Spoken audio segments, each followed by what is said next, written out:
केंद्रीय मंत्री नितिन गडकरी ने कहा कि राजनीति अर्थव्यवस्था में समाज सेवा, राष्ट्र निर्माण और विकास है, लेकिन वर्तमान समय में राजनीति के मायने अब बदल गए हैं। अब राजनीति का मतलब केवल सत्ता की राजनीति है।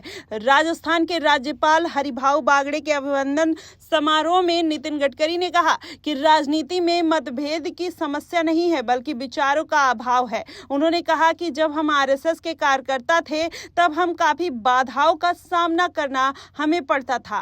तब तो ना हमें कोई मानता था और ना ही कोई सम्मान करता था। चुनाव से पहले और बाद ही कई बार प्रधानमंत्री बनने का उनको प्रस्ताव मिला, जिसका जिक्र कहीं ना कहीं नितिन गडकरी अब बार बार सभाओं में करते हुए नजर आते हैं। उससे ये मायने निकाले जा सकते हैं कि क्या वो भारतीय जनता पार्टी पर एक दबाव डालने का प्रयास कर रहे हैं, क्योंकि बार बार विपक्ष के द्वारा यह ऑफर का जिक्र करना कहीं ना कहीं माना ये जा रहा है कि नरेंद्र मोदी के संन्यास के बाद क्या अब जो नाम निकलने वाला है भारतीय जनता पार्टी की तरफ से वो नितिन गडकरी का होगा। अब इस तरीके की चर्चाएं कहीं ना कहीं उठती हुई नजर आ रही हैं। ऐसे में बार बार नितिन गडकरी का इन मुद्दों पर बोलना कहीं ना कहीं इसी बात की तरफ इशारा करता है कि अब नितिन गडकरी इस बात को सीरियस लेना चाहते हैं। लेकिन वहीं आपको बता दें, गडकरी ने एक कार्यक्रम में ये बयान तब दिया था जब उनसे पूछा गया था कि क्या वो अपनी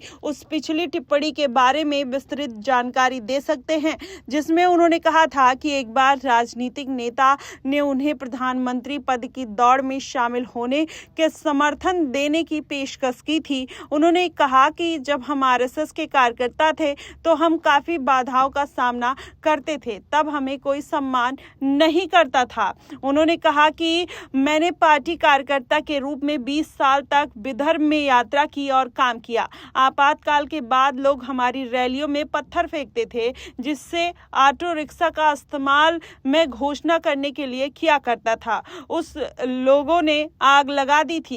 केंद्रीय मंत्री बोले कि अब हजारों लोग मुझे सुनने आते हैं। यह मेरी लोकप्रियता नहीं है, बल्कि हरिभाऊ बागड़े जैसा कार्यकर्ताओं का काम है, जिन्होंने कड़ी मेहनत की और अपनी जान जोखिम में डाली। इसके बाद पार्टी इस मुकाम पर पहुंची है। उन्होंने कहा कि एक अच्छा पार्टी कार्यकर्ता वही होता है जो पार्टी में कुछ ना मिलने पर भी अच्छा व्यवहार करता है।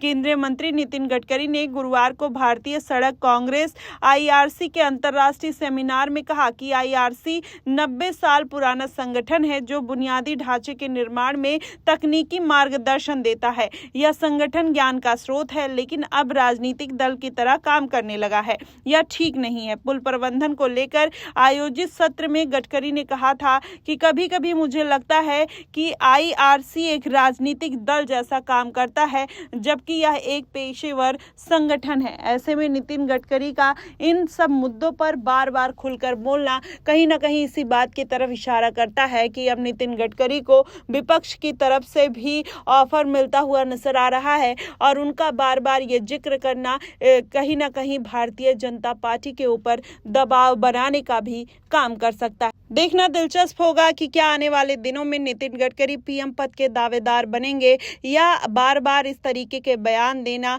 भारतीय जनता पार्टी के लिए मुश्किलें खड़ी कर सकता है। और वहीं अगर उत्तर प्रदेश की बात करें तो उत्तर प्रदेश में भी योगी आदित्यनाथ के नाम की चर्चा है। जब से उन्होंने पीओके पर बयान दिया है, तब से ये चर्चाएं और भी सियासी गलियारों में घूमती हुई नजर आ रही हैं, जिसमें कहा जा रहा है कि योगी आदित्यनाथ भी पीएम पद के बड़े दावेदार हो सकते हैं। ऐसे में नितिन गडकरी और योगी आदित्यनाथ का नाम बार बार निकलकर सामने आ रहा है। ऐसे में देखना होगा कि क्या पीएम मोदी के संन्यास के बाद ये दो नाम चर्चा में रहेंगे या फिर कोई तीसरा और बड़ा नाम निकलकर सामने आ सकता है।